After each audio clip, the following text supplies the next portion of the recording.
Évangile de Jésus-Christ selon saint Jean, chapitre 1, versets 35 à 42. Ils virent où il demeurait, et ils restèrent auprès de lui. En ce temps-là, Jean le Baptiste se trouvait avec 2 de ses disciples. Posant son regard sur Jésus, qui allait et venait, il dit : « Voici l'agneau de Dieu. » Les 2 disciples entendirent ce qu'il disait, et ils suivirent Jésus.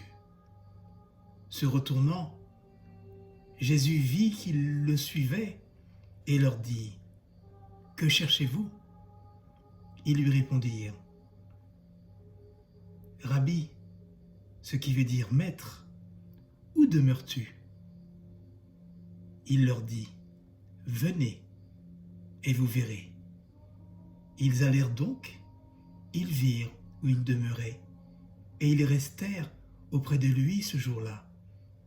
C'était vers la 10e heure, environ 4 heures de l'après-midi.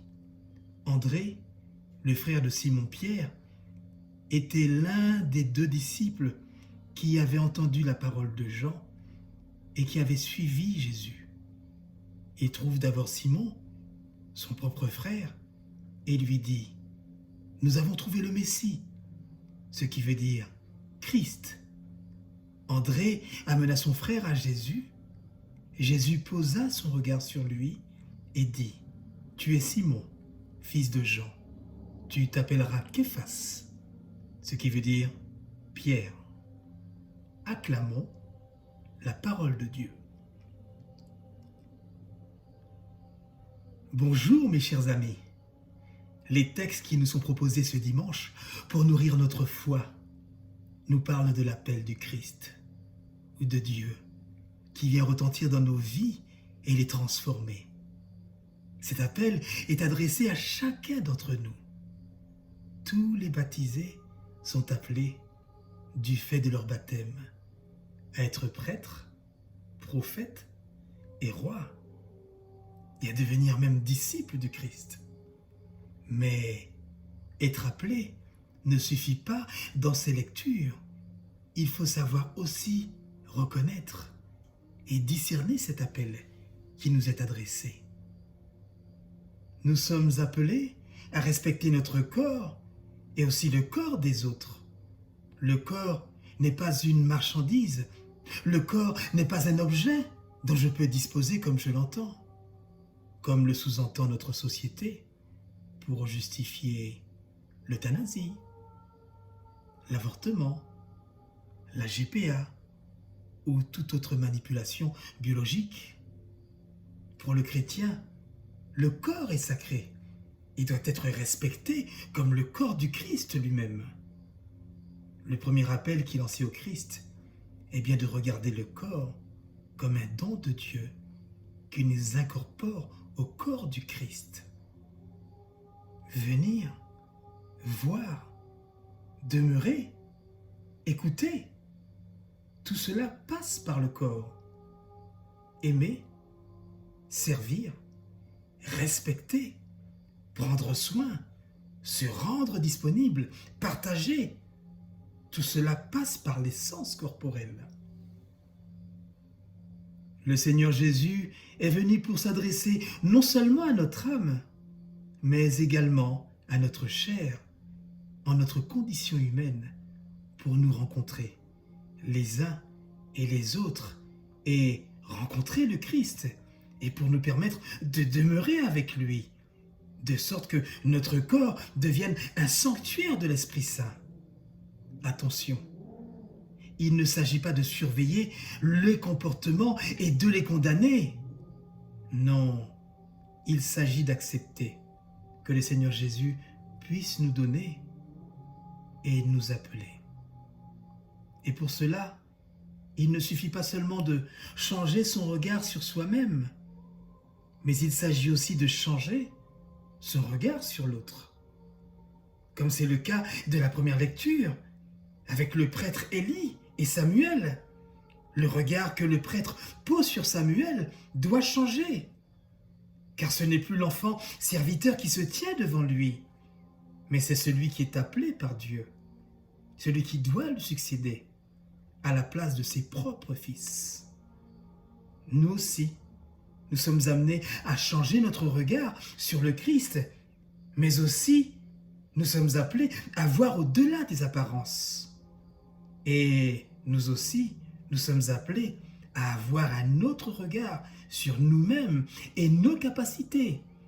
Il nous faut voir et aussi accepter d'être regardés par le Christ qui nous dit à nous, « Venez et vous verrez ». Mais nous avons envie de lui dire, « Mais venir où? Voir quoi ?» Bien-aimés du Seigneur, qu'est-ce que nous voulons? Qu'est-ce que nous cherchons? C'est le Christ lui-même qui nous le demande. Que veux-tu vraiment? Sommes-nous suffisamment courageux pour lui dire « C'est toi que je cherche, Seigneur Jésus ?» Non, nous sommes trop lâches et nous lui répondons avec des mots prudents qui ne nous engagent pas trop. Aujourd'hui, Jésus continue de se retourner et nous regarde, bien souvent avec tristesse, mais nous demande avec une grande douceur, « Que cherchez-vous » Nous sommes tous des chercheurs, mais au fond de notre cœur, toujours insatisfaits. Nous ne savons pas toujours ce que nous cherchons, et nous ne le savons pas non plus qui est Dieu vraiment. Cela explique pourquoi nous nous trompons souvent. Eh bien, mes chers amis, Jésus nous rencontre là où nous sommes, au cœur de notre attente, au cœur de nos manquements, dans le prolongement de nos désirs, mais pour nous faire évoluer, pour nous conduire ailleurs. Répondre au Christ, c'est d'abord se bouger, c'est se mettre debout, se mettre à sa suite, c'est le suivre vers un lieu que nous ne connaissons pas forcément.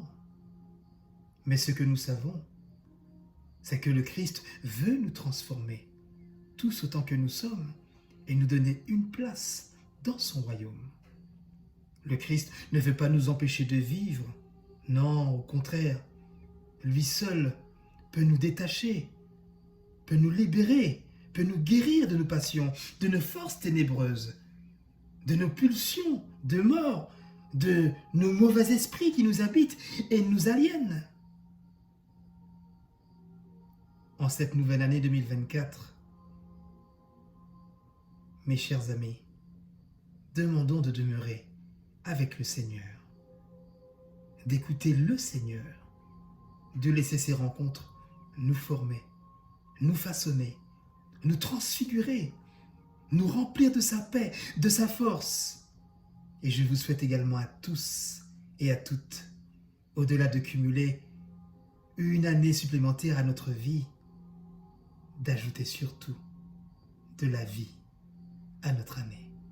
Amen et bon dimanche. C'était la parole dominicale de l'aumônerie catholique de prison de la Martinique.